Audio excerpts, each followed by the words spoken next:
Assalamualaikum warahmatullahi wabarakatuh. Kami dari kelompok 1 akan membahas tentang perkembangan hadis palsu di era modern serta dampaknya bagi umat Islam.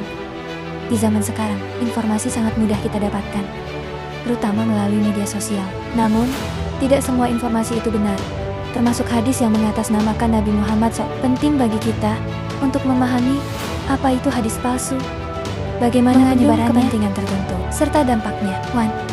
Pengertian hadis palsu. Hadis maudhu adalah hadis yang dibuat-buat dan secara sengaja disandarkan kepada Nabi Muhammad SAW, padahal Nabi tidak pernah mengucapkan, melakukan, maupun menetapkannya. Dalam kajian ilmu hadis, hadis diklasifikasikan menjadi beberapa tingkatan, yaitu hadis syahih, yaitu hadis yang memenuhi syarat kesahihan, seperti sanad yang bersambung, perawi yang adil dan lebih kuat hafalan, serta tidak terdapat cacat. Hadis hasan, yaitu hadis yang kualitasnya sedikit di bawah syahih, namun masih dapat diterima. Hadis dhaif, yaitu hadis yang lemah karena adanya kekurangan dalam sanad atau perawi. Hadis maudhu, yaitu hadis palsu yang sama sekali tidak berasal dari Nabi.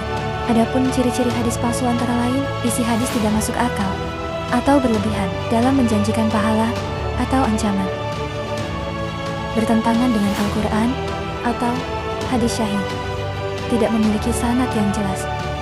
Secara historis, hadis palsu sudah ada sejak masa awal Islam, terutama pada masa konflik politik dan munculnya berbagai kelompok. Namun, di era modern, penyebarannya menjadi jauh lebih cepat dan luas. Perkembangan hadis palsu di era modern. Di era modern, perkembangan hadis palsu semakin meningkat seiring dengan kemajuan teknologi informasi. Beberapa faktor utama yang mempengaruhi penyebarannya adalah A. Peran media sosial. Media sosial seperti WhatsApp, Instagram, TikTok, dan Facebook memungkinkan informasi menyebar secara instan ke jutaan orang.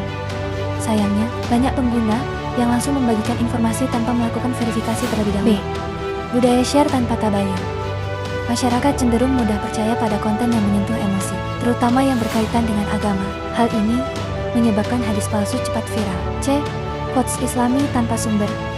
Banyak kutipan Islami yang ditulis secara menarik dan estetis, tetapi tidak mencantumkan sumber hadis yang valid. 3. Contoh kasus hadis palsu.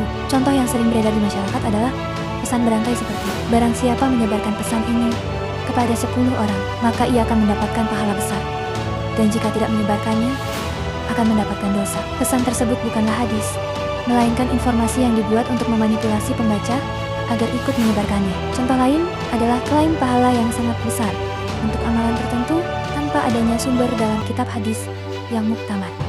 Fenomena ini menunjukkan bahwa hadis palsu sering dikemas secara menarik agar mudah dipercaya oleh masyarakat. 4. Dampak hadis baru. Penyebaran hadis palsu memiliki dampak yang sangat serius bagi umat Islam, antara lain 1. Kesalahan pemahaman agama. Umat Islam dapat memahami ajaran agama secara keliru karena menggunakan sumber yang tidak valid. 2. Penyimpangan praktik ibadah. Hadis palsu dapat menyebabkan munculnya amalan yang tidak sesuai dengan tuntunan Rasulullah. 3. Perpecahan umat. Perbedaan sumber dan pemahaman dapat memicu konflik dan perpecahan di tengah masyarakat. 4. Merusak kemurnian ajaran Islam. Hadis palsu dapat mencampur adukan ajaran yang benar dengan yang salah. 5. Menurunnya kepercayaan terhadap hadis. Jika hadis palsu terus beredar, masyarakat bisa kehilangan kepercayaan terhadap hadis secara umum. 5. Solusi pendekatan ilmu hadis. Untuk mengatasi penyebaran hadis palsu, diperlukan beberapa langkah penting. 1. Tabayun, verifikasi informasi. Setiap informasi yang diterima harus diperiksa terlebih dahulu sebelum dipercaya dan disebarkan dengan memeriksa sumber hadis.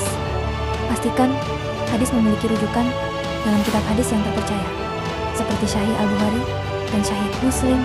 3. Mempelajari ilmu hadis. Memahami ilmu sanad, ilmu rijal, dan kritik hadis untuk mengetahui keaslian suatu hadis. Menggunakan sumber resmi, mengacu pada lembaga terpercaya seperti Kementerian Agama Republik Indonesia atau ulama yang kompeten. 5. Bijak bermedia sosial. Tidak mudah percaya, tidak langsung menyebarkan, dan selalu memastikan kebenaran informasi. Kesimpulannya, hadis palsu merupakan salah satu tantangan besar bagi umat Islam di era modern. Penyebarannya yang sangat cepat melalui media sosial menuntut kita untuk lebih kritis dan berhati-hati dalam menerima informasi.